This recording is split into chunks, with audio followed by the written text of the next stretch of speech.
On July 18, 1933, Bonnie, Parker, and Clyde Barrow quietly checked into the Red Crown Tourist Court just north of Kansas City with 3 other members of their gang. Their exit would be anything but quiet, and this would be the start of the downfall of Bonnie and Clyde. We've all heard the story of Bonnie and Clyde. They are probably one of the most famous criminal duos in American history. They met in Texas in 1930 and began a violent crime spree in the Midwest that lasted until their deaths on November 28, 1934. They robbed stores, banks, kidnapped, stole cars, and killed anyone who got in their way. By the time of their deaths, they had left 13 people dead, and that included 9 police officers. This week I visited the former site of the Red Crown Tourist Court and Tavern, where on July 19, 1933, the Barrow gang suffered a major blow, and they were nearly apprehended. It's just north of Kansas City, and it's adjacent to the Kansas City International Airport. By this time, Bonnie and Clyde were on the run with Clyde's brother Buck, his wife Blanche, and D.W. Jones, and the 5 had been running since a Joplin, Missouri shootout in March of 1933. They stopped at this tourist court because they needed to rest.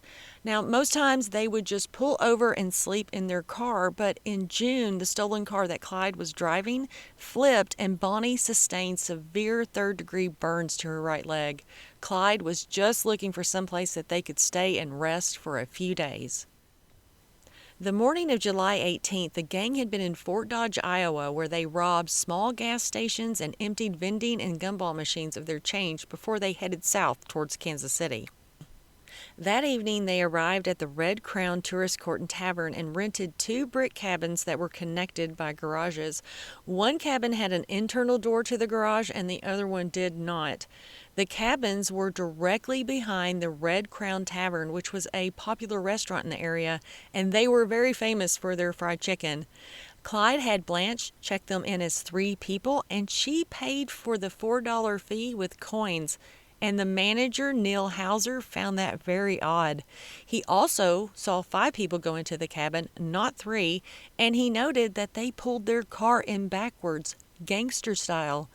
Later, Blanche went to the restaurant and she paid for 5 chicken dinners, again with coins, and then Clyde taped newspapers to the windows to prevent anyone from seeing in. I would be suspicious too at this point. What they didn't realize was that the Red Crown Tavern was a popular place for local law enforcement, and Hauser told Captain William Baxter of the Highway Patrol about his suspicions, and he in turn called Sheriff Holt Coffey. Later that day, Blanche and Jones went into town to get medical supplies for Bonnie. The druggist, Louis Bernstein, became suspicious when they purchased bandages and burn cream because there had been an alert earlier that week to be on the lookout for anybody purchasing those items. Bernstein called Sheriff Coffey, and that is when he knew for certain that the guests in the cabin were the Barrow gang. He called Captain Baxter, and they determined that they did not have suitable equipment to subdue the gang, so they contacted Kansas City for more officers and an armored car. By 8 p.m., they had everything in place, but they held back until the crowds at the restaurant died down. Now, there were 12 officers in total. 5 were from Platte County, 4 from Jackson County, and 3 from the State Patrol Office. Now, they thought that they had the upper hand in this situation because all other encounters with Bonnie and Clyde had been random. This time, they knew who they were up against. About 1 a.m., Sheriff Coffey ordered the armored car to be pulled up to block both the cabin's garage doors, and then he knocked on Blanche and Buck's door. Blanche yelled that she wasn't dressed, and this woke up Clyde and D.W., who grabbed their guns and started shooting through the windows. The officers fired back, but Barrow's guns were more powerful and drove the officers back. It was a bit chaotic, and the armored vehicle that was up against the garage, it was not military grade, and it was not 100% bulletproof. And Barrow's bullets found their way inside, and it hit the driver in both of his knees, and it hit the horn, causing it to malfunction and go off. And the officers took this as a ceasefire and backed away. Also adding to the confusion was an officer who was stationed behind the cabins. threw a can of tear gas and he overshot and it landed near the officers and it created a smoke screen.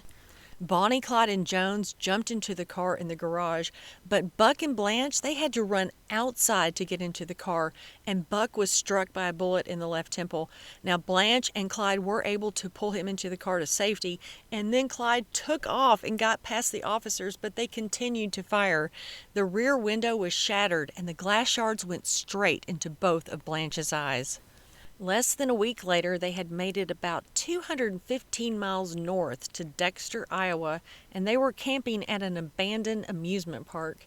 Local residents got suspicious and they called the police, who surrounded the gang.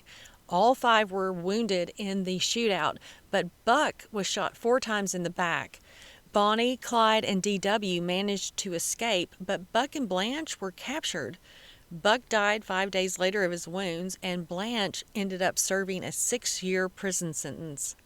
Bonnie and Clyde parted ways with D.W., and then for the next 10 months they evaded law enforcement before they were finally ambushed on May 23, 1934 in Louisiana. And just in case you're interested in the Bonnie and Clyde death car, it is at Primm Valley Resort and Casino in Primm Valley, Nevada. You know, it's sad sometimes when nothing visually remains of a historical site or an event. This area doesn't even resemble the spot of that shootout nearly 90 years ago. There's an office building and a long-term parking lot for the airport. But you know what? This is still part of the history that's here on the Kansas-Missouri border, and that's what this is all about, learning about the history of this area, big or small. And even though this is just a small incident in the whole Bonnie and Clyde story, it's super fascinating. And it's the history that's here. Thank you so much for joining me. I hope you have a spectacular day, and I will see you next week.